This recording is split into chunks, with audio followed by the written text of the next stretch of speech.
Hi everyone, this is Aaron for Zollotech, and we're going to review the PlayStation Vita. This model is actually the first edition release, but that really isn't much different other than the bundle itself. So what it comes with is the Vita, and it's the 3G and Wi-Fi Vita. You can get this in two different models for $250 and $300, depending on whether it has 3G or not, and that 3G is provided by AT&T here in the US.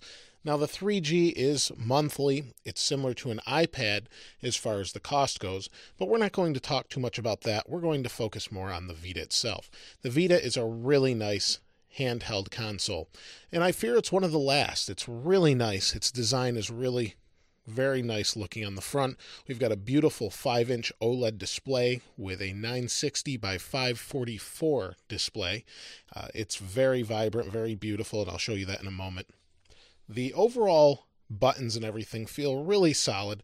It's actually a little bit lighter than you would expect, and that's maybe because there's no drive mechanism. This device uses straight memory for everything, and that's a good thing and a bad thing. But let's go over the outside and the hardware. So the hardware itself is a quad-core processor, very fast, really nice. The graphics this puts out with its separate graphic processor, and comes with no memory internal.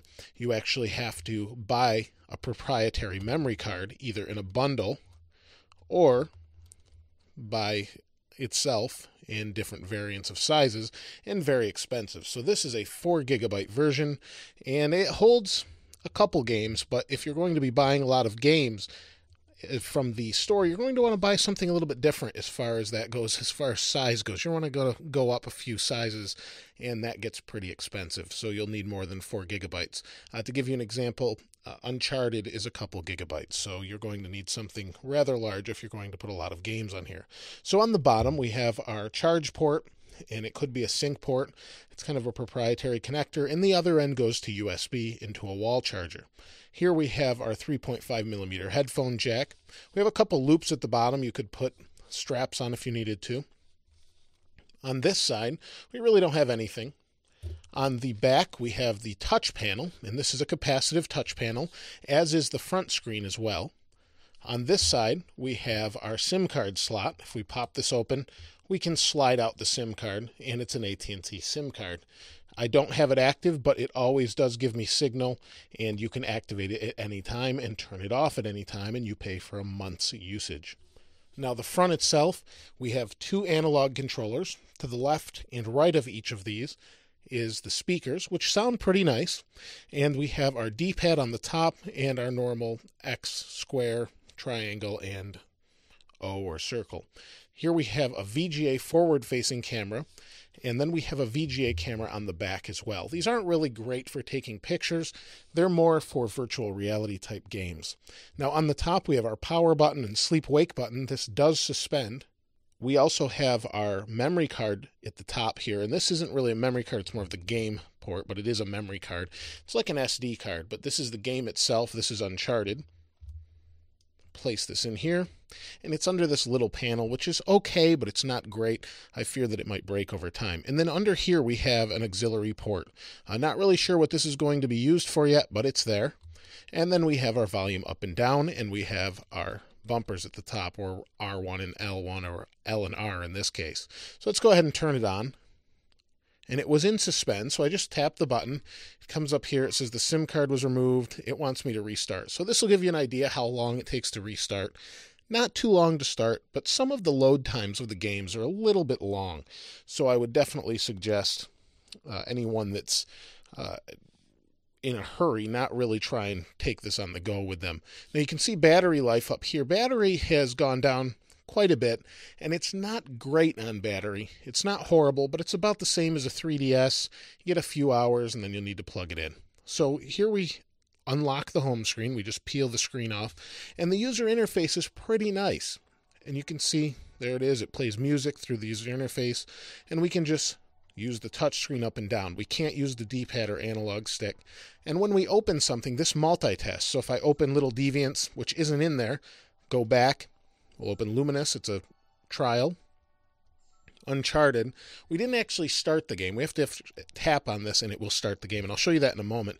And we can go home. If I hit the PlayStation button on the home screen, it will bring us to this little multitasking interface, and I can tap on this one, it goes back. If I want to close this, I just peel it off the screen, and we're back. And that closes everything. In the upper right, we have this little bubble. It kind of gives you an idea of what's going on. So if you're downloading trials and things like Rayman Origins, it will show you its status up here. And here's more if we have more information. It's connected via Wi-Fi to my home network, is really fast, and some of the other features it has is Maps. And Maps is a great app. It's like Google Maps, but it uses GPS. It has a built-in GPS. It also has an accelerometer and a gyro and Bluetooth. So it's got just about any little wireless antenna that you would want and could provide great navigation if you needed it. It's got a beautiful screen for that.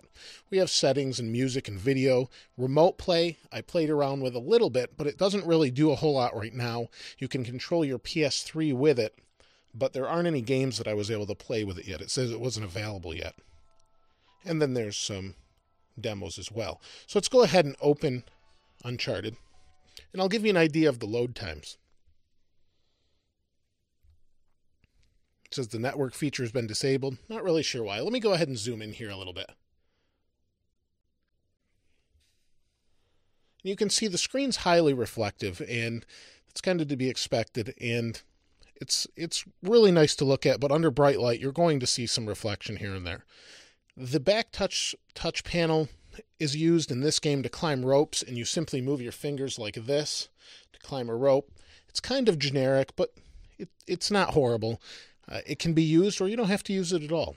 I think the features they've integrated in Uncharted are quite nice.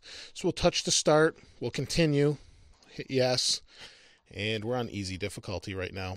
You can see it's loading, and there really isn't any anti-aliasing, or not great anti-aliasing, and that means it takes the little jaggies out of corner objects or rounded objects.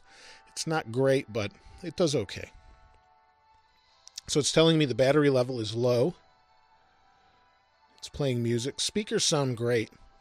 Maybe I'll turn it down a little bit. So you can see the graphics are quite nice. I can control like this. If I aim with my left trigger here, I can move this around with the gyro and compass inside, and this allows me to get a more accurate aim on what I'm aiming at. So if I can walk here, you use the touch screen to climb, or you can simply use the buttons. It's up to you, and I like that they give you that choice. So if I aim here, we can aim and then kind of zero in. It's a little bit tough to do while I'm on a camera here, but kind of zero in by doing this.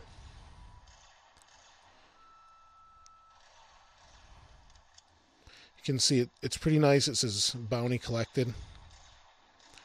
So it's Uncharted, and it feels like the full-featured game on a PS3. It looks great, music's great, the presentation overall is good.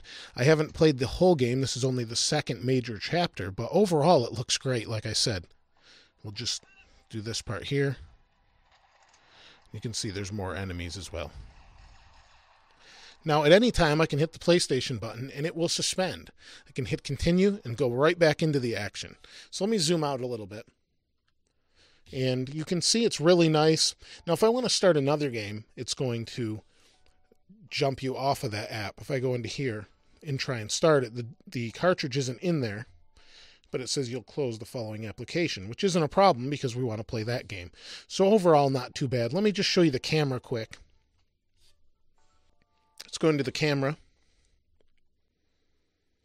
And the camera is okay, like I said. Let's go ahead and I have an iPhone here. Let's take the iPhone, put it in the background. It takes okay images. It's not great. I can flip the camera or take a picture here. We can flip the camera around. It does an okay job. You can see that's me here with the headphones and the microphone and the camera. But overall, it's okay. I wouldn't recommend it for pictures unless you really needed to take a picture with this camera. But as far as a game machine, it's solid, and you can do other things like browse the web with it. And we can do that quickly as well. You can see the keyboard's actually pretty nice. Get rid of this, and we'll go to zollotech.com. But it doesn't load particularly fast when you scroll. It reminds me of an old iPhone, actually. You can see See, it's got the little checkerboard pattern down here. But same thing, pinch to zoom. It's very fast due to the quad-core processor, and it's nice if you need a web browser on the go. Overall, I definitely recommend the Vita. It's a little bit steep price point at this time, but overall, it's a great system. Looks great. Everyone I've shown it to is impressed by the graphics, more so than they thought they would be. Most of them say it's lighter than they thought it would be, but really nice overall. Wish it had a little bit better battery life, and it's a little hard to protect if you're good at dinging things up really easy. This one's going to be a little bit harder since you've got to protect the front and back for the touch panel and the touch screen. But overall, really nice, beautiful, beautiful console, and I can't wait to see what comes out for it later on, Call of Duty, things like that. So if you have any comments about it, if you've used one, if you have any suggestions about it that I may have missed, please go ahead and place those in the comments below. I love to hear what you have to say about all the different devices we take a look at here. And as always, if you haven't subscribed, please go ahead and subscribe. Thanks for watching. This is Aaron. I'll see you next time.